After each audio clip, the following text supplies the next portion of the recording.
সোমবার মানে শৈশবকাল চলে গেল, বদনে হরি বলা হলো না, বদনে হরি বলা হলো না।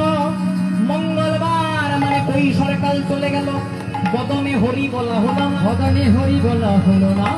বুধবার মানে যৌবনকাল চলে গেল, বদনে হরি বলা হলো না, বদনে হরি বলা হলো না। বৃহস্পতিবার মানে বার্ধক্যকাল চলে গেল, ছেলে মেয়ে নাতি নাতনি নিয়ে ভাবতে ভাবতে সময় গেল।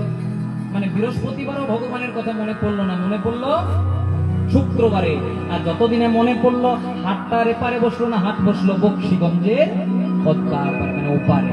আর যখন হাটটা ওপারে বসলো ততদিনে ভগবানের খেলা সাঙ্গ হলো তাই ভগবানের খেলা আমাদের সাঙ্গ হলো ভগবানের খেলা সাঙ্গ হলো ভগবানের খেলা সাঙ্গ হলো বদনে হরি বলা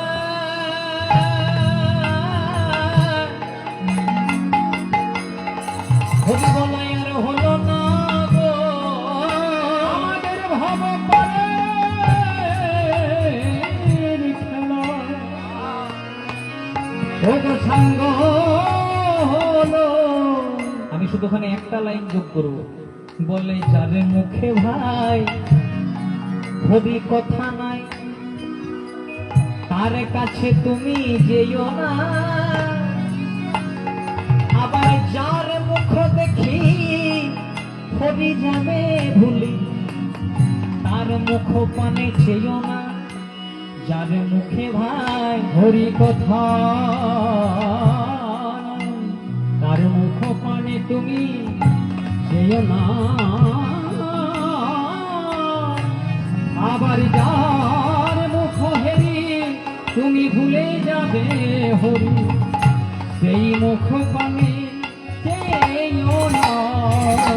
কয়দিন রহিবে ভব মাঝে আর অবিলম্বে করো যাহা করে, কয়দিন রহিবে ভব মাঝে আর অবিলম্বে করো তুমি যাহা করিবা। কয়দিন রহিবে ভব মাঝে আর। যারা সৎ পথে থাকে, যারা ভগবানকে নিয়ে থাকে, তাদের পেছনে লাগার মানুষের কমতি হয় না। একজন যখন উন্নতি করে তার শত্রু করতে হয় না, আপনা আপনি শত্রু হয়ে যায়। কারণ হিংসা করার মানুষের কমতি নাই জগতে। কিন্তু রাখে হরি তো মারে কে, আর মারে হরি তো রাখে কে। যেজন কৃষ্ণ ধনে ধনী হতে পারে, যেজন ভগবানের কৃপা পায়, ইহ জগতের কারো সাধ্য নাই যে তাকে কোনো কিছু থেকে বঞ্চিত করে। কয়দিন রহিবে ভব মাঝে যায়। হিংসা ত্যাগ করো, বিদ্বেষ ত্যাগ করো, কৃষ্ণ প্রেম অবিলম্বে করো যাহা করিবা। কয়দিন রহিবে ভব মাঝে অবিলম্বে করো যাহা করিবা। আবার লোকের কথা কি আসে যায়, মিছে দাগা তুমি পেও না। আবার লোকের কথায় কি আসে যায়, মিছে দাগা তুমি পেও না। তাই একবার বদন ভরে হরি বলো, একবার বদন ভরে হরি বলো, হরি বলা জন পেয়েছ যখন, একবার বদন ভরে হরি বলো ভাই, কৃষ্ণ বলা জন পেয়েছ যখন, একবার বদন ভরে হরি বলো ভাই, হরি বলা জন পেয়েছ যখন, বদন ভরে হরি বলো ভাই, একবারে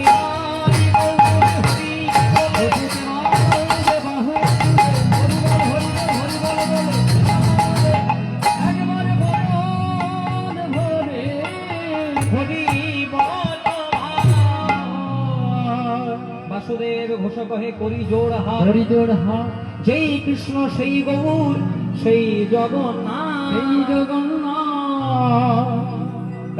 এসেছিলাম শ্রীধাম নবদ্বীপে, গৌরের কথা শ্রবণ করলাম, প্রবেশ করবো মধুময় শ্রীধাম বৃন্দাবন। দেখবেন এই বৃন্দাবনে যাওয়ার আগে একটা ছোট্ট কথা না বললেই নয়। দেখবেন আমরা অনেকে ভগবান নিয়ে বিভেদ করি। যারা কালী ভক্ত তারা বলে কালী সবার চেয়ে বড়, যারা দুর্গা ভক্ত তারা বলে দুর্গা সবার চেয়ে বড়, যারা কৃষ্ণ ভক্ত তারা বলে কৃষ্ণ সবার চেয়ে বড়। কিন্তু কে সবচেয়ে বড়? এতে চাং সকলা পুংস কৃষ্ণস্তু ভগবান স্বয়ং। কৃষ্ণ ছাড়া অন্য কেউ ভগবান নাই। ভগবান বিভিন্ন রূপে লীলা করেছেন, তার প্রমাণ। আচ্ছা মায়েরা, তোমাদের এখানে দুর্গা পূজা হয়, কালী পূজা, সরস্বতী পূজা, সব পূজাই হয়। যে কোনো পূজা হোক, প্রথমেই ঠাকুর মশাই হাতে এক গন্ডুস জল নেই, নিয়ে পরে বলো ওম বিষ্ণু তদ বিষ্ণু। কেন? আপনারা তো ঠাকুর মশাইকে বলতে পারেন, ঠাকুর মশাই আমি তো আজকে বিষ্ণু পূজা করাচ্ছি না, আমি তো আজকে কালী পূজা করাচ্ছি, আমি তো দুর্গা পূজা করাচ্ছি, আমি তো সরস্বতী পূজা করাচ্ছি, তাহলে আপনি বারবার বিষ্ণু বিষ্ণু কেন বলছেন? যদি প্রকৃত ঠাকুর মশাই হয় আপনাকে উত্তর দেবে, প্রথমে আমি বাড়ির গার্জেনকে নিমন্ত্রণ করছি। বাড়ির অভিভাবককে নিমন্ত্রণ করলে, বাড়ির গার্জেনকে নিমন্ত্রণ করলে যেমন বাড়ির সব সদস্যদেরকে নিমন্ত্রণ করা হয়ে যায়, তেমনি কলিকালে যদি কেউ কৃষ্ণ ভজন করে তার হিন্দুদের 33 কোটি দেব দেবতা সকলের ভজন করা হয়ে যায়। নেতাই গৌর প্রেমানন্দে হরি হরি বল। আবার পূজাগুলো শুনতে হবে। পূজা চলতে চলতে ঠাকুর মশাই বলবে মাধব মাধব বাঁচি, মাধব মাধব রিদি। করাচ্ছেন কালী পূজা, কিন্তু ডাকছে কাকে? মাধবকে, মানে কৃষ্ণকে। করাচ্ছেন সরস্বতী পূজা, ডাকছে কাকে? মাধবকে। আবার পূজা চলতে চলতে ঠাকুর মশাই বলবে আবাহন ন জানামি নৈব জানামি পূজনম বিসর্জন ন জানামি খামাহা পরমেশ্বর। আবাহন ন জানামি মানে আমি তোমার আবাহন জানি না, তোমাকে ডাকতে জানি না। নৈব জানামি পূজনম মানে তোমার পূজাও জানি না। আর যদি ডাকতে জানি না, পূজা জানি না, তো বিসর্জনও জানি না। ক্ষমহ পরমেশ্বর, সেই ক্ষমাটা চাইছে গোবিন্দের কাছে। আর পূজার শেষটা দেখবেন এটা সবচেয়ে গুরুত্বপূর্ণ জায়গা। আপনি কালী পূজাই করুন, আপনি দুর্গা পূজাই করুন, আপনি সরস্বতী পূজাই করুন, ঠাকুর মশাই শেষ মন্ত্র কি বলবে? সর্ব পাপ নারায়ণ চরণে সমর্পয়তু। মানে এতক্ষণ পূজা করতে করতে আমার বা আমার যজমানের যদি কোনো ভুল ত্রুটি হয়ে থাকে, হে নারায়ণ ক্ষমা করো। তাহলে করাচ্ছেন কালী পূজা, করাচ্ছেন দুর্গা পূজা, করাচ্ছেন সরস্বতী পূজা। সব পূজা করাতে গিয়ে আগেও নারায়ণ, পেছনেও নারায়ণ, ডান দিকেও নারায়ণ, বাঁ দিকেও নারায়ণ। তাহলে কড লাইনে কেন হাঁটবেন? ডাইরেক্ট মেন লাইনে হাঁটুন, গোবিন্দকে ডাকুন, তাহলে কৃপা হয়ে যাবে। আরেকটা দৃষ্টান্ত দিলে পুরোটা পরিষ্কার হয়ে যাবে। আমার মামা বাড়ি হলো বারাইপুরে, একদম পার্সোনাল কথা নয়। আচ্ছা বলো তো মায়েরা, আমার মামা বাড়ি যদি বারাইপুরে হয়, আমার মায়ের বাপের বাড়ি কোথায় হবে? কোথায় হবে? রায় দিকে বলে দিয়েছে গো। ধন্যবাদ আপনাদের উত্তর। জয় রাধে। আমার মামা বাড়ি বারাইপুর হলে আমার মায়ের বাপের বাড়ি কোথায় হবে? বারাইপুর। আবার বাবাদেরকে যদি প্রশ্ন করি, বাবা তাহলে আমার বাবার শ্বশুর বাড়ি কোথায় হবে? কথাটা কেন বললাম? একদিন 3 জনের মধ্যে ঝামেলা হয়েছে। মনে মনে চিন্তা করলাম কেউ ঘরেই থাকবো না। আমি গেলাম মামা বাড়ি, মা গেল বাপের বাড়ি, বাবা গেল শ্বশুর বাড়ি। গিয়ে পরে দেখলাম জায়গা, কেউ বলে জল, কেউ বলে পানি, কেউ ওয়াটার, বস্তুটা একটাই। তাই ভগবান নিয়ে পার্থক্য করার দরকার নাই। অন্তরে ভক্তি থাকলে ভগবানকে যে রূপে ডাকবেন ভগবান সেই রূপে দেখা দিবে। এর চেয়ে ভগবান গীতাই বলেছেন, যে যথামাং প্রপোদন্তে তাং সদৈব ভজাম্যহম। মানে যে আমাকে যে রূপে ভজনা করে, অন্তরে শুদ্ধ প্রেম ভক্তি থাকলে তাকে আমি সেই রূপে দেখা দিতে বাধ্য হই। তাই সবাই মিলে বৃন্দাবনে যাব। বৃন্দাবন ধাম অপর নাম। আচ্ছা মায়েরা, তোমরা নবদ্বীপ মায়াপুর গেছো? আচ্ছা কারা কারা গেছেন হাত তুলতে পারেন? বাহ, 2 হাত তুলতে হবে। হ্যাঁ, নবদ্বীপ মায়াপুরে কি বলে? হরে কৃষ্ণ। দাদা এখান থেকে গঙ্গার ঘাটে যাবো, কত লাগবে? বলবে হরে কৃষ্ণ 40 টাকা। নামাবলির দাম কত? হরে কৃষ্ণ 50 টাকা। তেমনি বলো তো মায়েরা, পুরী ধামে গেলে কি বলে? জয় জগন্নাথ সাথে আরেকটা বলে ধাই কিড়ি কিড়ি বা জয় জগন্নাথ। তো নবদ্বীপ মায়াপুরে হরে কৃষ্ণ, পুরী ধামে ধাই কিড়ি কিড়ি, আর বৃন্দাবনে শুধু একজনই নাম। প্রেম সে বলিয়ে রাধে রাধে রাধে। সবাই মিলে হাত ধরে তুলে বৃন্দাবন ধাম অপর নাম জপে যা রাধে রাধে। বৃন্দাবন ধাম অপর নাম জপে যা রাধে রাধে। বৃন্দাবন ধাম অপর নাম জপে যা রাধে রাধে। বৃন্দাবন ধাম অপর নাম জপে যা রাধে রাধে। রাধে রাধে রাধে শ্রী রাধে, রাধে রাধে রাধে রাধে শ্রী